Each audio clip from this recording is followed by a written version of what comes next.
We've looked at those things. Now let's go one more. We seem to see attributes of design in biology, not just the information. You see things in biological structures that speak of design. I had a case one time, it was just on Dateline about 2 months ago. 1979 case, a woman was murdered in this house. In the back room, that was an addition to the garage. She lived there. One night, she was murdered while she was in her bedroom. And when we got there, we rolled the body over, and under her body, the killer had left something behind. He had left behind the garrote he had used to try to kill her. Eventually, he had to stab her to death because the garrote didn't work.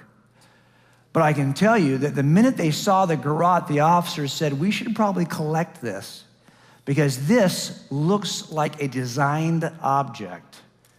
Because this could be explained by some accident or some piece that came off the tree next to her bed or some piece that came off the bed itself. But no, there's something about this that shows something we recognize. It's an artifact.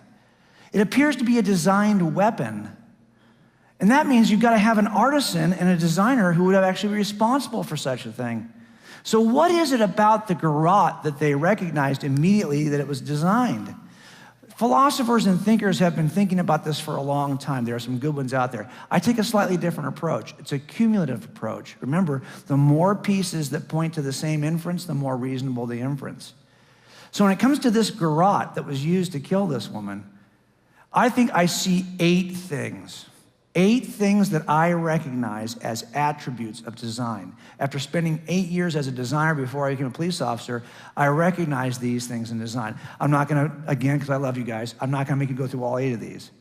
But things I'm talking about are really, can just chance alone describe it? No. Can natural law get you there? No. There seems to be a certain goal direction, something in mind.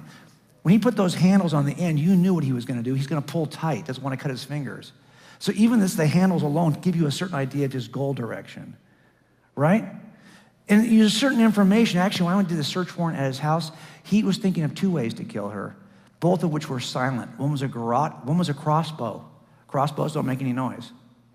So he still had the plans in his house for the crossbow. So interestingly, he was just being driven by plans. There's a certain amount of sophistication, an irreducible complexity. What is that? Well, that's when you have to have many pieces in place at the same time before it'll work. If you've got something that one piece, a rope by itself, you might say, well, if it's only a rope, heck, that could be left over from who knows what. But there's 3 pieces here. This does not work until all 3 pieces are in place. It's irreducibly complex to 3. The more pieces are required, the more sure mousetraps are irreducibly complex to 6 pieces. That's why we know they're designed.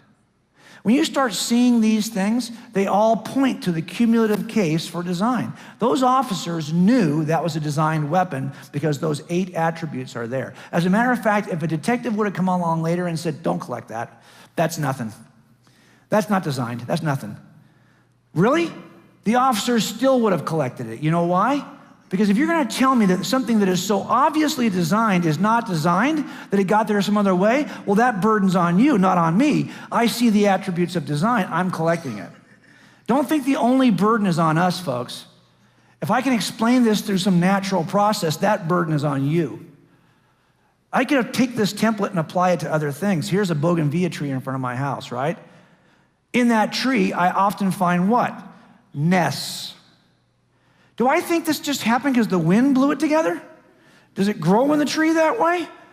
Or is it the product of intelligent design? Birds who intelligent, look at how, this is actually very, very beautiful. It's got the thicker things on the outside.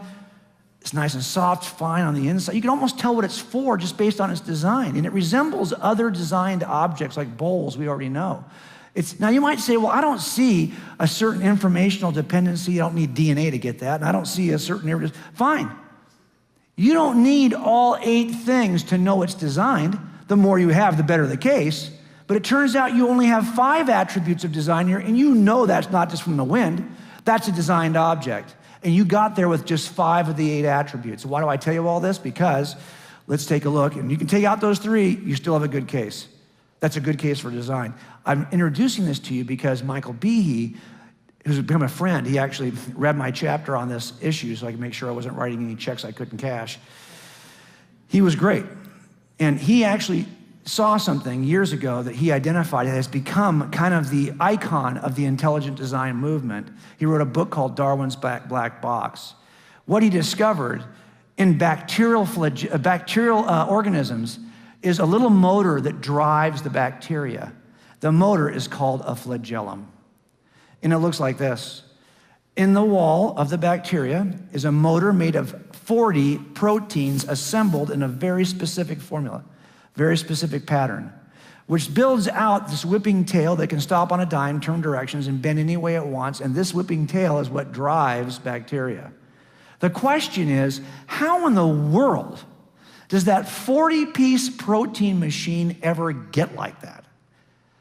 This is a motor, a rotary motor we didn't even discover until 1978. By that time, we were making rotary engines for years.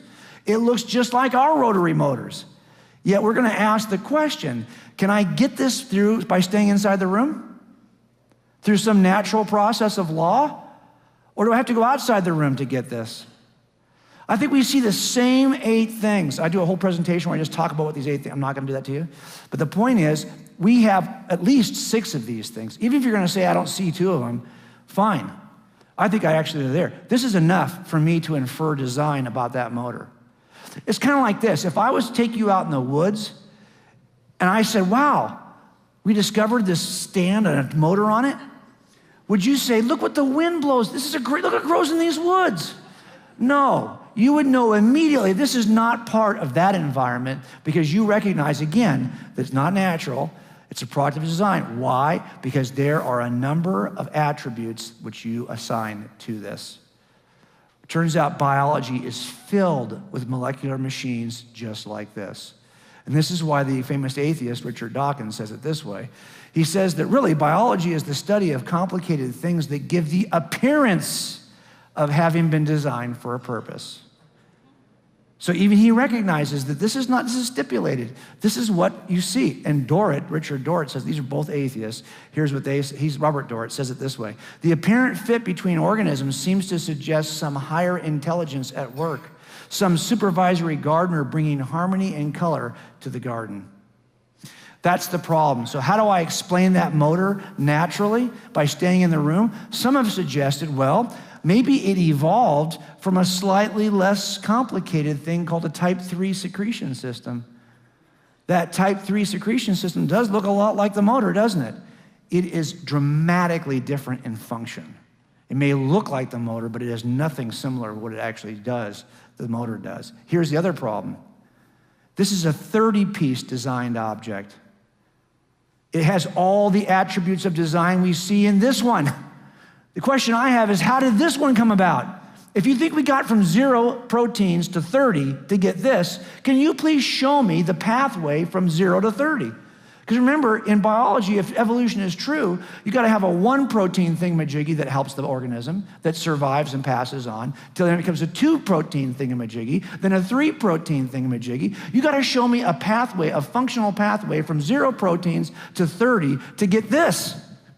Then you got to show me from 30 to 40 to get this. Guess what? No one can find that. And there's no remnant in the biological systems of anything along the way.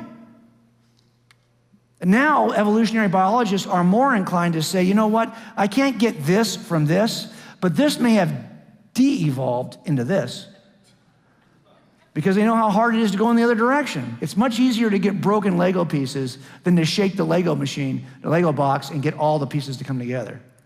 It's easier to break them apart. So if you're going to stay in the room by offering some form of evolution, good luck with that. Knock yourself out. Of course, the problem is that we see the attributes of design.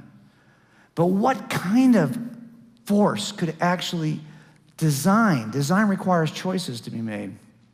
You've got to go back outside the room. And this is why Michael Denton says it this way, that each constituent utilized by a cell for a particular biological role, each cog in the watch, turns out to be the only and at the same time the ideal candidate for its role, particularly suggestive of design. Moreover, there's simply no way that such prefabrication could be the result of natural selection. But if there is something that is capable of designing on the outside, that might explain it.